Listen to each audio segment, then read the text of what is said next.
So then once it became apparent that it was you and Brownie, the question that most people, maybe, that I ask anyway, is that, you need to dig deep. You know that this is going to be a battle because this guy for the last decade has been on the song in tailboat. He wasn't this year because of the 70.3 in the weather bomb. But where do you find it? Where do you find that result? I mean, you're not getting any younger.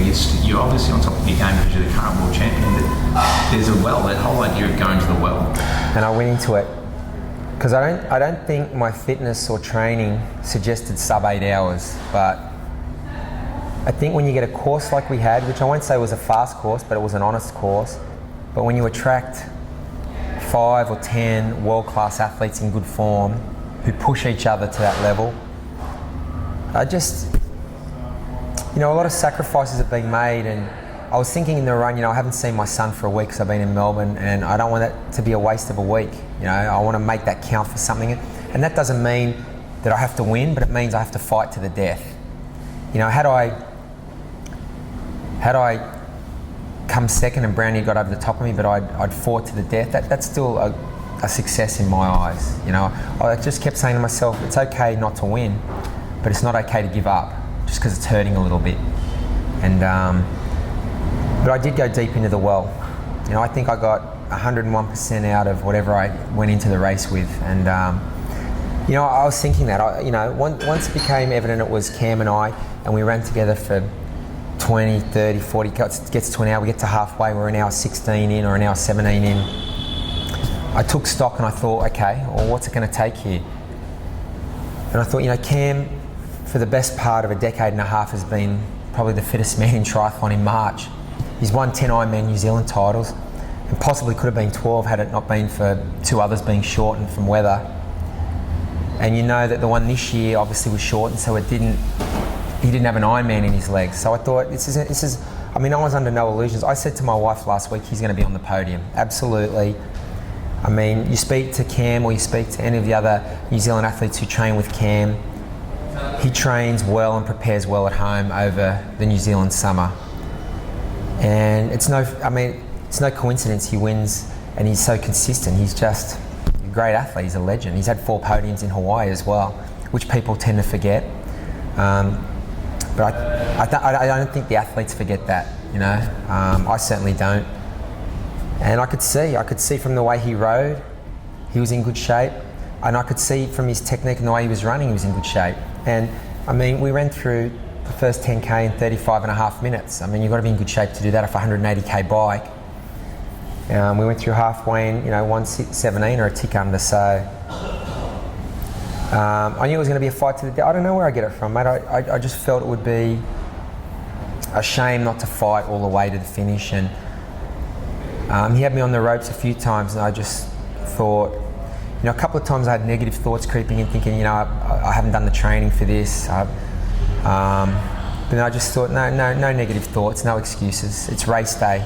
Everyone knew what date it was 6 months ago.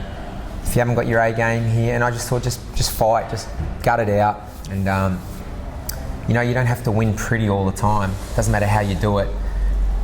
And it was funny because I surged on him a couple of times, what I thought were decent surges, and he responded without even breaking a sweat. And I thought, I'm in some trouble. I'm in big trouble. And you don't respond like that and come back like that the way he did unless you're feeling pretty comfortable. But then every time I let him go to the front, the pace seemed to drop. Well, that's what it felt like to me. And so that gave me hope. I thought, well, why isn't he trying to break me? Why is he trying to run away from me? And then at different times I just went in the mindset, just wait for the sprint. I think I can get him in the last 200 if that's what it comes to.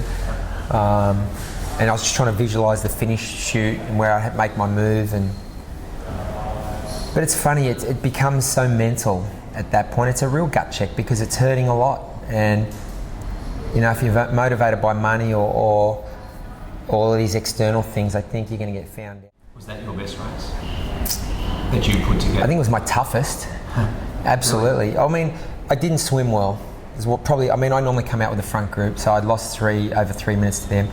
Bike and run, it probably was, yeah. I think I biked. And a triathlon's 3 disciplines, and I think you evaluate it across the board. But if you cut the swim out of the picture, And I mean, I've been swimming well in training and doing, out of all the 3 disciplines, that's what I've been doing the best in training, actually. So, but I think maybe, yeah, like I say, a bit of ring rust, the gun goes off, and I haven't opened the pipes like that for 6 months, really. So, but bike and run, yeah. I mean, I felt very similar on the bike yesterday to how I felt in Kona, which was super comfortable. And the last 40k just went very quickly and I felt easy. And I felt, well, there's no need for me to push the pace here because I think I've got, you know, a good run in the kit bag somewhere. So, but yeah, it was a good back end of the race, and it's nice when you perform like that, you know, at a championship race. And for a lot of reasons, I dug deep, you know. Personally, it was, you know, you get the Greg Walsh trophy, and he's a guy who inspired me to get into the sport. So I wanted to be the first name on the trophy. You know, things like that I was thinking about, and they're real motivations, you know. I mean, there's only going to be one inaugural Ironman Melbourne, and that was yesterday. That's the first. And, you know, I don't know. I dug deeper than I've had to dig, and it was interesting because I was saying to my wife too, of all the races, I mean, that was my 8th Ironman race yesterday, and obviously 5 of those have been in Kona now. And I did Port Mac in 07, I did Coeur d'Alene last year, and then this one, and that's the worst my legs have ever felt. And I think that's because it's the deepest I've had to dig. Brownie took me to the limit. Going forward now, you're heading off in May for a training camp with the likes of Greg Welsh, Lance Armstrong, Chrissy Wellington in Kona, and that's obviously for a great cause. But again, there's an element there though where you go to the Big Island with those sorts of people, those sorts of names. One of them who is quite intent, I think, to maybe give you a crack on the across the head at some point in October. Who's that, Welshie? You know what? A lot of people have made a lot of noise about what he's up to. Where do you stand on as the guy who has the target on his back? Well, what he's up to is he's trying to win a race like the rest of us. You're in sport, it's sink or swim. And he brings a level of professionalism to our sport that we haven't seen. And he's going to raise the bar. And you either see it as a challenge or you get all prickly pear about it and defensive. And it's a challenge. You know, he has resources available to him that have come through hard work and success. You know, anything he's got has been hard fought for. 7 Tour de France titles, brings with a level of success, but that was paid for with blood, sweat and tears. So he's going to bring a level of preparation and professionalism, I think, to this race that we haven't seen. And everybody else needs to see it as a challenge and try and lift their game, because as I see it, the bar's been raised. You know, Chris Carmichael told me in 07 he was planning on doing Kona probably in 2012. He told me again in 09 that it was probably going to be 2012. It's not like he decided 12 months ago to do it this year. He's been planning this for a long time, and I think his credentials as an endurance athlete are without question. And I guess there's 2 ways to look at this. From the athletic perspective, you need to see it as a challenge. He's going to be a contender. He's going to swim with the front group. He's going to toy with us and play with us a little bit on like a cat that's just caught a mouse. He's going to play with it a little bit before he goes for the kill on the bike. And the guy can run. He's a great athlete. So, see, the thing about Lance is I don't think he's going there thinking I'm going to win, but he's going there thinking I'm going to put in a great performance, and he will. And so that's one way to look at it. I see it as a challenge. From the business side of it, and as a fan of the sport, which I am, and I know which you are, it's exciting because it brings another element to an already interesting scenario. The possibility that Macca could be back there as well. I think he will be. Or depending on how the Olympic thing plays out in the next 4 weeks, because there's still, I guess, Sydney and San Diego, so we don't know how that's going to play out yet. But the news with the Cairns race opens the door for Chris. But I think from the business side of the sport, we're a young sport still. We're 35 years old, and I think in the history of all sports, you're presented with an opportunity, or a couple of opportunities, and this could be an opportunity for the sport of triathlon to elevate itself. If the powers that be, the administrators and the marketers, do their job the right way with the level of attention and media that he brings, it could elevate the sport, which could benefit everybody. You know, he brings a level of attention, and not only his credentials as an athlete, but his story as a cancer survivor, his fundraising. He brings a level of media attention and global attention that we've never had. And with that could come corporate sponsorship and backing and just mainstream media attention. It's an opportunity for our sport, and if the people running the show get it right, it could be something that springboards us to the next level. And I think it's exciting. I mean, I'd read in certain places people were disgruntled about this or that and didn't know how to, I guess, perceive his come back into the sport. I think it's amazing, to be honest. And yeah, I got invited. I mean, I've never met Lance. I've never met Lance. I did a little bit of work with Chris Carmichael for a few years, and he was a huge benefit to my career, particularly when I stepped up to Ironman racing. And I have mutual friends of Lance's who are sponsors and whatnot, and friends, but I've never met him, so I'm looking forward to meeting him. You know, this camp is raising money for juvenile diabetes in Hawaii, which I think is a great cause.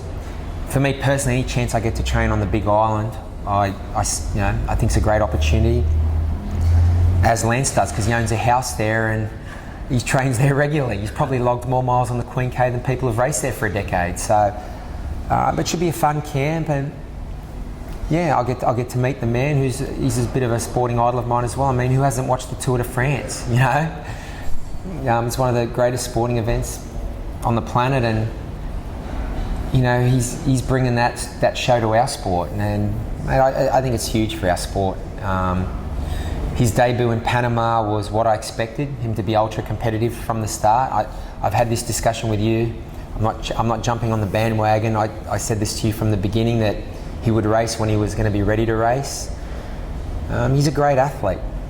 Great athletes prepare well and race well, and it's exciting. It's, you know, and it's funny how focus and attention shifts. I mean, let's not forget the Raylert brothers either. Let's not forget Marino Vanhoenacker. Let's not, forget Rasmus Henning, who had an unbelievable race in Abu Dhabi and ran a 106 for 20k off a 200k bike ride.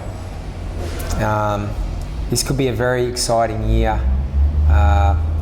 Frederick Van Leer, Lanos, there's, and I say it every year, and people think I'm just trying to deflect attention.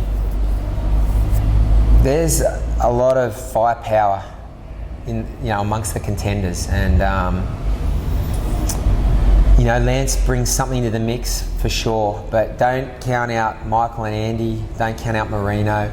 Rasmus, I mean, I've always sort of blown his trumpet as far as his chances in Kona go. I think he has the tools to do well there, and he did. On debut he got 5th with a broken hand, so I think that shows he has something.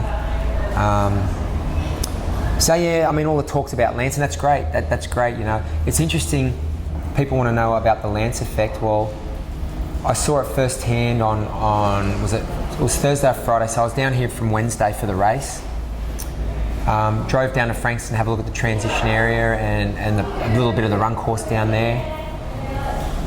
And we parked in transition. There was a couple of locals walking past, an elderly couple, and they saw we had bikes on the roof, and